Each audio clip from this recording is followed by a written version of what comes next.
Oh, no, but I got a question for the panel, right? Mm-hmm. And again, maybe because we're revisiting, right? And we're talking about this track now.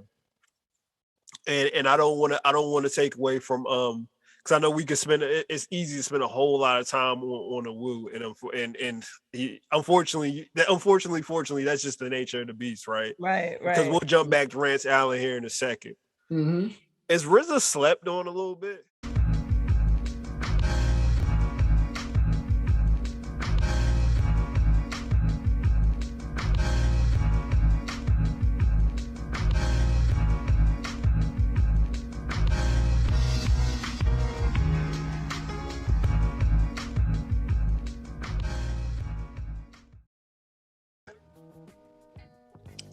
All right. Ready on the left? Yeah, I'm good. Ready on the bottom? Yes, sir. Okay. Can do. Hey, we in the mix, yo. You should have did cancel. Right. We in the mix, but watch how I do this, right? Now I'm gonna go ahead and introduce us because you already know the lovely Queen Midas on the left. Go ahead and introduce yourself. Mm-hmm. Alexa Gold, what's up, y'all? What's up? And then we got our resident ghostwriter on the bottom that's always spitting hot bars and all that. Like I think his bars is better than Dialon. So go ahead and introduce yourself, sir. No, I don't know. I kind of feel like casual everything around me right now. You know what I mean? I go by the name of Azrael, DiCaprio, Raw Squad Entertainment is always in the building. Always. Hey, y'all know me, Mr. Nobody, the Candy. Pretty Tony. They call me Ghostface Shizzy. You know what I'm saying? But we about to be in this Tony Stark if you really close to me or whatever. Mm-hmm. But we're gonna go ahead and get into this, right? The Apollo Kid. Right. So watch how the can do Apollo Kid. Oh, let's get it. So watch how I tie this in, right, real quick. So remember that episode of South Park, right? Y'all, for anybody that's watching and everybody that's listening, I watch a lot of cartoons. I do. I ain't afraid to admit it. So it's a particular episode, right? South Park. You know what I'm saying? Character Cartman, he decides to, you know what I'm saying, form a squad and make a gospel group, right?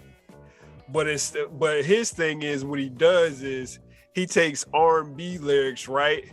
And takes out the babies, the boos, the mas, the honeys, and all of that, and he flips it to Christ, Jesus, Lord, Savior, and all of that, and thus, you know what I'm saying, becomes a multi-platinum, you know what I'm saying, recording artist in the gospel community. I feel like that about Rance Allen a little bit. I think if you take out the Jesuses and the Christ and the Saviors and all of that, reverse flip, and put some honeys and some booze and some mas, and I think he could have been a successful R&B artist. Yeah, we gonna get there. I was gonna talk about that. We're gonna get there. We're gonna get there, right? So, and we'll introduce the tracks here in a second because y'all know how we do. We get to talking and getting into it, and then boom, you know what I'm saying? We tell y'all what we're talking about. So, again, I remember we talked about I forget which track it was, and I had to backtrack, and I'll find it later on in the conversation. But we talked about a track because, again, I'm not going to sit here and lie and pretend like I'm familiar with because I don't listen to a whole lot of gospel music. I don't. So every time we go into doing these songs and these tracks and discovering samples and all of that, I find out somebody new and discover somebody new. Mm-hmm. But when I discover them, I'm like, yo, problem, monster, beast, all of them adjectives and words and pronouns and verbs, whatever you want to use to describe somebody that's good at what they do. We can say that about Mr. Rance Allen. So much so, right? Bishop. That the label that he was signed to created a whole other genre of music for this cat. Because he was so nice. Right.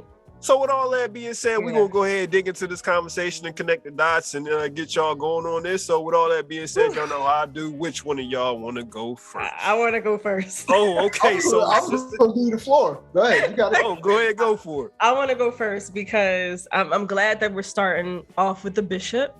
Rance Allen, the Rance Allen group, which consisted of him and also his brothers. Yep. And, you know, I want to start off with him because in listening to him, you know, and doing research and everything, and then listening to his music, it reminded me of Sunday mornings and hearing that gospel music play from my aunt's room. Sunday mornings from the small radio that she had on the side of her bed, and every Sunday morning I would hear gospel music playing, and it just reminded, it reminded me just of you know, those beautiful, calming, relaxing Sunday mornings, you know, filled with so much energy and so much love. And hearing his voice, you know, I was like, you know, I don't know, I didn't know much of his music. I probably heard his music before and didn't really know, you know, it was him. But I was like, you know what, let me actually hear his voice. So I went, listened to some live performances, and I also listened to an interview that he did. And to hear his story is incredible because, you know, he never wanted to do any other kind of music but gospel. He only wanted to do gospel music, you know, and he and his brothers, you know, they decided to form a group, and they went to Stax in Memphis. So Stax heard them, was like, you know, and they also too, they were being courted by Motown, I believe, if I'm telling the story correctly. Yeah. You know, Motown was also looking at them, but they couldn't take them on because nobody was working with gospel. So Stax was like, okay, well, you know, you're a gospel group and that's all y'all want to do. Cool. We're going to create this label called Gospel Truth for you guys because we believe in you that much. And to me, I mean, just being anointed in that way, just having a label create another label for you to do your music because they believe in you that much is incredible.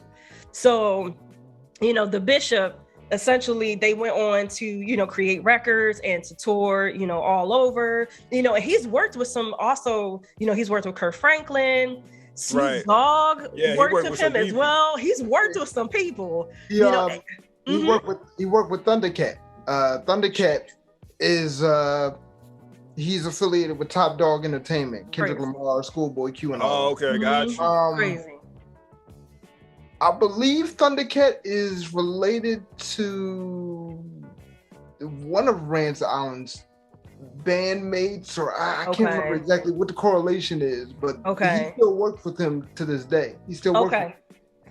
Okay. Which is, I mean, family ties aside, even just him working with Thundercat is crazy to me anyway, because I love Thundercat. So it's just amazing to see how much Rance's how his influence, you know, really actually pulled him outside of like gospel music, you know. So how many people were influenced and impacted by what he's done in gospel, and to hear his voice, I mean, first of all, rest in peace, because I believe he is passed. He has transitioned, but no, I mean, Rance Allen, the Rance Allen group, what they've done for gospel music, what they've done for music is so powerful. And just to hear, I mean, and I know we're going to talk about like, you know, RZA and Wu. Do your thing, do your thing. To hear RZA take a small riff, a small but iconic riff, and incorporate that into what we know is triumph. So let me hold on before y'all get. Let me throw this in there, right? Because one of the dopest things, right, is that one part, and it's only for as minuscule as it is, meaning as small as it is, right? That part right there is, and it's only in the Wu track for like 2 or 3 times, right? Or however many times it's in there. But that track, that little part right there is just as recognizable as the lyrics. Once you hear that, you already know what time it is. Go ahead. I'll throw that. Yeah. So I'll just say, you know, essentially for me, you know, kind of getting back into, because I don't, you know, listen to much gospel either. But going back and actually listening to Rance Allen and the music that he's created, listening to his voice, you know, he was meant to do gospel music. He was meant to, bring his particular brand, his talent, his perspective to gospel. And it was just like, it's incredible. And that's what I love about doing, the Beat Connection and finding out like just how much talent is out there and discovering the ways that producers really take. I mean, it's like how we talk about like Dilla or Pete Rock and how they can hear something that's like 5 seconds, like literally like 5 seconds, and create this like crazy classic track from it. It's just crazy. Like yeah, man. Bree, I see your wheels are spinning. What you got, brother? What you got? All right, check this out. School us. I'm not a gospel fan, right? What I am a fan of is that emotion that you get from gospel music, right? And you'll hear me say that a lot in these conversations if you're new to what we do. The correlation I get with gospel and why we, and when I say we, you know who I'm talking about, why we feel so connected to that sound is because it's so close to Negro spirituals from back in the day. Oh, yeah. When I listen to Just Found Me, and of course I listened to it because we were doing research, for the Triumph episode. And much like you guys, when I first listened to it, I couldn't even hear what RZA sampled. It happened so quick. It flew by me. It catches you off guard. Yeah. So I disregarded it. So now I'm just listening to it. And I'm like, yo, this sounds like a new version, or not new, but you know what I mean? Like a updated version of Amazing Grace. I was once lost, now I'm found. I found me. I'm not a lost bird away from his nest. I found me. Like, we have a insane ability to speak so much into music. You know what I mean? Was not lost on me. And when Shizz saw my gears spinning, Rance Allen is a prodigy. Dude's been playing instruments since he was 7. Yeah. Yo, this cat track record is crazy. Yeah. Did you hear what I'm saying to you? It's crazy. His grandmother knew that kids get bored at church. So the best way to keep him interested was to give him a bunch of instruments. Yeah. Homie was playing piano at, I think, 9, 10, 11, somewhere between 9 and 12, he was playing piano. But was already playing guitar at 7. Yeah. And that's because, too, he approached his grandmother and told her that he wanted to be a preacher. Like, it was already in the spirit that he wanted to be a preacher. Yeah. So, some of us have callings. Yeah. Yeah. So let me segue. And Shizz, I swear I'm gonna try to let you in here, but I might just have to Brody. Do your thing, brother. Do your thing. I'm chill. I got the robe on. I'm chilling. Yeah, thank you, pretty Tony. Some of us just have callings, right? It's not lost on me that RZA knew from the gate that he wanted to do music. You know how much of an ear you have to hear that one little second, not even a full second. If you're familiar with photography, it's almost an f-stop of a second. Yeah. You know what I mean? And he sped it up. So it didn't sound like it was a man singing. But he sped it up and pitched it up or something like that? Yeah. So remember, in one of these episodes, I told Lex, Kanye is as much a child of Pete Rock as he is RZA.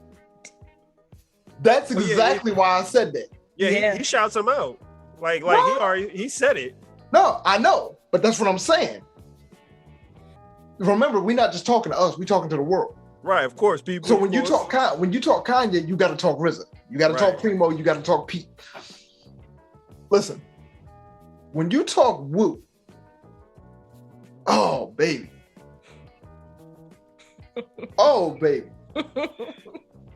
you know how much. And Hulu has the series, so everybody's getting more familiar with Wu. If you're not familiar, do you know how much of a prodigy you have to be to take 8 other people, 9 if you include Capadonna. Right. 9 other people and say, hey, yo, give me 5 years. I guarantee you I'll make you stars. As a matter of fact, I think that was the only, so for those who, you know what I'm saying, I'm going to give it back to you just in a second, right? Yeah. The Rance Allen group is the group that we're discussing, Mr. Bishop Rance Allen. Their track Just Found Me off of the album A Soulful Experience, which was released in 1975, was sampled by RZA and the Wu-Tang for their track Triumph off of the Wu-Tang Forever album, which was released in 97. Again, obviously, you know what I'm saying, if you know a Wu-Tang track, it was more than likely it was produced by RZA. Yeah. I'm gonna go ahead and throw it back. All right. So you tell 9, 10 people, hey yo, give me 5 years. I guarantee I'll make you stars. It's depending on how you want to count it, it's 9 to 10 members in Wu-Tang. Definitive core members of Wu-Tang. I guarantee you can talk to at least 85% of the population. 4 of those members are in their top 10.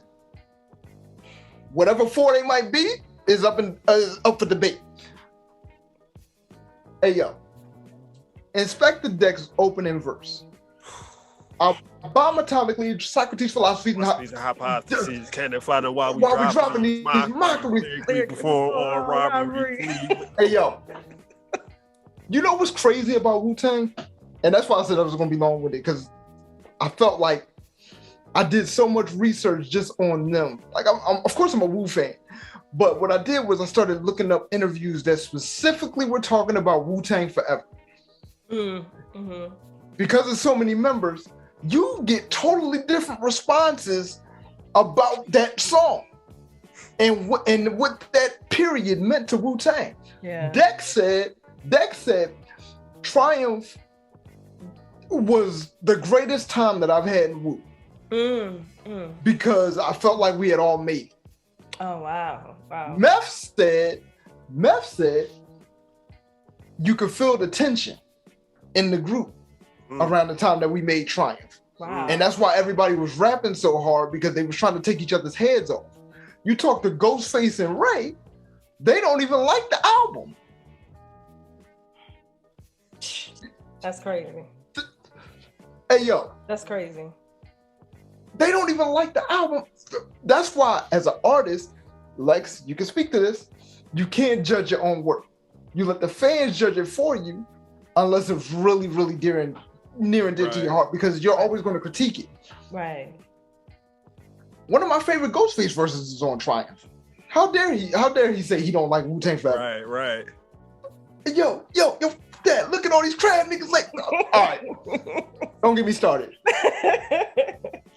Yeah. Old Dirty Bastard, rest in peace. Right. Old Dirty Bastard wasn't in the video because he was done with Wu at the time.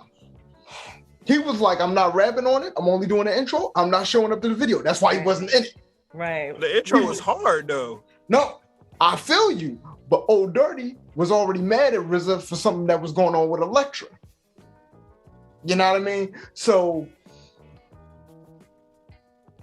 I say all that to say, in the midst of all these personalities, right? RZA said, what I was trying to do was I was trying to combine classical with hip hop. That's why you get so many strings in Triumph. But if you remember correctly, and everybody might not know this, before Triumph even came out, Reunited leaked to the radio. Somebody leaked it. I don't know who. I only heard it on the radio a couple of times before Triumph came out. Reunited has that same feel. It's just not as many members rapping on it. Right. Reunited is real heavy on strings. It has a classical feel to it. It has a crescendo to it. Reunited and Triumph are almost the same formula. It's just that what they did with Triumph was so monumental. And whenever Wu gets together and it's all 9 members, is what you gonna do? Right. Right. That's always gonna be a moment. When you think Riz, primarily, probably about 90, maybe probably about 100% of the stuff that you hear from him is all like traditionally like Wu-Tang stuff. You know what I'm saying? So you never often hear about him doing work for other artists and all that kind of stuff. We just really just relate back to Triumph for real. Or the Gravel Pit or Protect Your Neck or something like. What you got, Rick? I'm gonna answer your question for you. Go for it. You gotta remember, they started as a group to us. They weren't a group. RZA produced for 9, 10 solo members who just happened to put out group projects. Right. Ain't nothing in common between most Ghostface and Method Man. Artistically. They just happen to be from Staten Island and they know RZA. Right. You listen to Genius, you listen to the GZA, him and Raekwon don't even sound like they should be in a group together. Raekwon is a coke rapper. Right. He's great at it, and he's a great storyteller. Raekwon and Genius shouldn't even... How? So when you say RZA is slept on, I know exactly what you're saying because he's only affiliated with the Wu. Liquid Swords, only built for Cuban links. Iron Man, Supreme Clientele. His body of work is, and not for nothing, he gotta be one of the hardest working men in show business because to be able to produce albums for about 30 different people. Let me put it to you like this. I got a friend of mine that's not really a big Wu-Tang fan that still holds RZA in his top 10 producers of all time. Oh, wow. Right. Because of how musically inclined RZA is. Right. So I feel what you're saying. It almost feels like he doesn't get enough respect. Right. But when you think about the cultural impact of Wu-Tang is arguably, it might be bigger than hip hop. I've never seen the pandemonium that Wu-Tang's fandom is very close to what Michael Jackson used to do. I can see it right now. Yeah. You know how Michael Jackson used to take his sunglasses off and niggas would pass out? Wu fans is the same way. Yeah, it is. It's kind of cult-like. And they're rabid. Hip hop. We always, in the last episode that we recorded, and I don't want to date this, but when we talked victory, we talked about what Puff meant to the culture. In this conversation, we can talk about what Rance Allen meant to gospel. Right. We can also talk about what Wu-Tang meant to hip-hop culturally. Wu-Tang is arguably the reason hip-hop exploded overseas. Overseas, they love Wu. In America, we still love them, but, we take things for granted. Yeah. Over there, everybody got a Wu-Tang tattoo. Go, Lex. Go ahead, Lex. Go ahead. Because I love what you're saying, and I also got to speak to the fact that, like, and I don't think people talk about this too much, but Wu is kind of like for nerds. Like, it's kind of like we don't think about like how much, like, particularly because of RZA's influence and his interest in, like, all of the kung fu flicks, martial arts, all of those movies, and even like anime, like what he's done to bring sort of like a particular cultural influence, another cultural influence to like hip hop, I think is just something that can be understood. He's very like technical. He's as artistic as he is as technical as he is. Yeah, he's like, very meticulous. He's very meticulous. So, I definitely understand it. What you were saying, Shizz, in terms of like, can he be considered underrated? I think so, because it's in a lot of ways when we talk about like our top 10, producers, favorite producers or whatever, most times we're not talking about, or at least I don't really hear like RZA's name automatically pop up, in terms of like, if we're just talking about producers. But his cultural influence, his global influence, Wu's global influence really is because of RZA. And that it cannot be understated. Like, it really is because of his vision, his like single-mindedness and his like determination to be like, yo, I'm gonna stick to this 5-year plan and I'm gonna do all the music. It's like, there's just something about what he did and how he was able to bring all these diverse, personalities together that, I mean, a lot of people can't do that. Like, really, a lot of people cannot do that. That is really like a singular sort of thing. Now, obviously, and also let me state too, to do it without it being like the head of a label. Because he's not like the head of a label, like, oh, well, I got to do this because you're somebody a part of my label. No, this is like just your homies and y'all all coming together in one way or another because of your love for hip hop. Right. And he's taken upon himself, because he won't say he's the leader. He's kind of more of like the de facto leader. But he took it upon himself to use, his skills and his genius and his business mindset to lift them up. And to really like, put their skills out into the world. Like yes, I will say that he's a little underrated, but it's a shame because he really, for everything that he's done, it's just so we can't just underappreciated. Yeah, man, it's so crazy. All right, so that's why I said no. That's why I don't think he's underrated. There's a difference between underrated and underappreciated.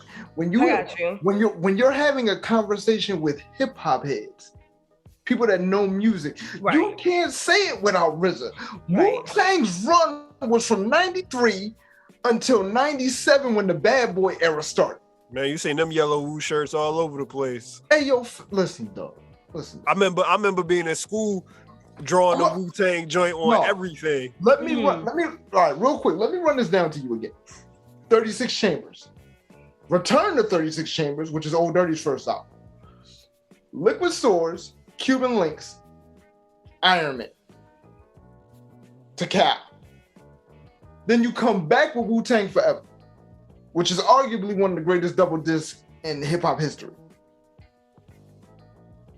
If anybody don't have RZA in their top 5, we got a problem. RZA has given way too much to music, and as much as people love All I Need, the Method Man and Mary J. Blige version, do you know RZA remixed that twice in both versions, played on the radio religiously? Yep. And I actually like his version. They didn't take one version off. You got both of them. Depending on which DJ was spinning, you got both versions. Yeah.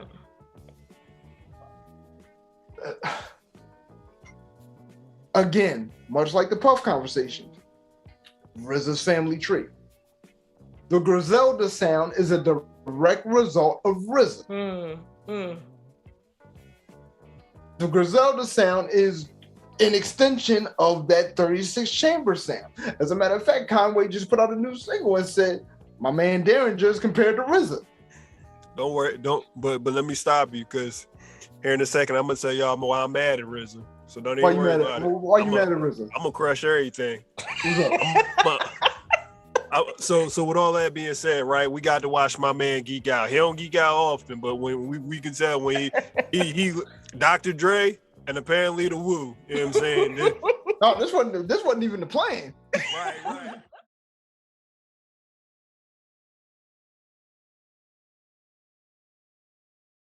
Right. So Lex, go ahead and drop your final thoughts, please, man. Yo, man.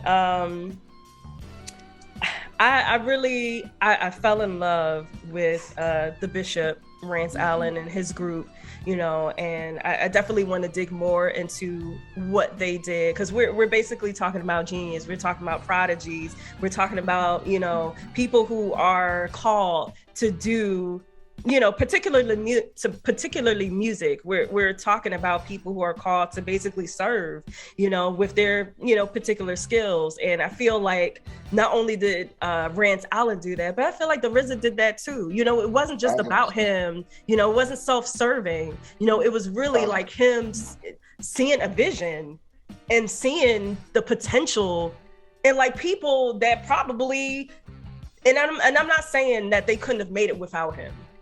But I do think that the RZA really like saw something in each of these guys and was like, yo, like, trust me, let me do this for you. Let me help you to make it where you want to go. And like the fact that he did that shows like in a way how selfless he was, you know? So for me, you know, like both of these songs, you know, Just Found Me and even Triumph, I think is just really powerful in their own right. And it just, I love Triumph. Like I suggested this song because for me, the verses are insane. I love the video. I really do. I love the video. The video is really great. The video is great. But also, I mean, just the production as well. Like what RZA did for the production, still to this day, every time I hear Triumph, I'm just like, it brings something out of me. It hits your soul. Right. Yeah. Right.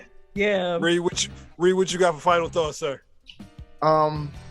Again, like I said, Rance Allen, great voice, and what he means to gospel music. Like I said, I'm not a fan, but I did my research. What Kirk Franklin says about him, what T.D. Jakes has said about him. If you follow that music and you know what I mean, that form of Christianity means something to you. You know what that voice means. And like I said, gospel music to me has always been an extension of Negro spiritual. That's why it hits so close to home. That's why when your aunt played it on Sundays, it reminded you of something. You can hear that music and it still means something to you. You know what I mean? Like I said, like I don't listen to gospel in my spare time, but there are certain records that take me right back to childhood. Oh yeah. You said something, and I'm jumping to Wu just to wrap up. You said something about whether or not they make it without RZA. They don't. They'll tell you that. Meth is on record saying the reason we call him the Abbot is because he's the guiding light to all of us. What we do separately is us, but we don't make it without him. Ghostface will tell you that even when him and RZA is beefing, and that's the beauty of the Wu-Tang, because the you know, it's a brotherhood. I can beef with my brother, but you can't beef with him. I'll beat you up. Right. I can say what I want about Shizz. You can't. Right. I'll trash you over Shizz. You know what I mean? So, Shizz, you got it. Oh, Rance Allen, right? Just Found Me was an autobiographical song about himself, finding himself. And that's got to be a powerful thing to admit, you know what I'm saying, to put that in words and vocals and sound as soulful as he is. So shout out to Rance Allen, you know what I'm saying? And as far as RZA and the Wu, Once Upon a Time in Shaolin. Alexis, drop your bars. Thank you so much for tuning in, checking out this week's episode. Please feel free to like, share, and subscribe. Feel free to comment. Let us know what songs and samples you want us to talk about next. And don't forget to stay tuned for the next episode. Right. Can do. And if you know, you know. Once Upon a Time in Shaolin. If you don't know, look it up. That's why I'm mad. Yeah, I'm mad the government got that album now. That's why I'm mad. We ain't gonna talk about it. Can do. y'all heard like a small, very minuscule snippet, and I don't even know if it was official or not, but I think it was. No, it was. Because the I know what's Big Pharma. No, I know what snippet you heard. I heard it too. Man, that it sounded so fire. I know. That's why I'm mad. And Ghostface don't like that one either. We ain't gonna talk about it. Peace, y'all. All right.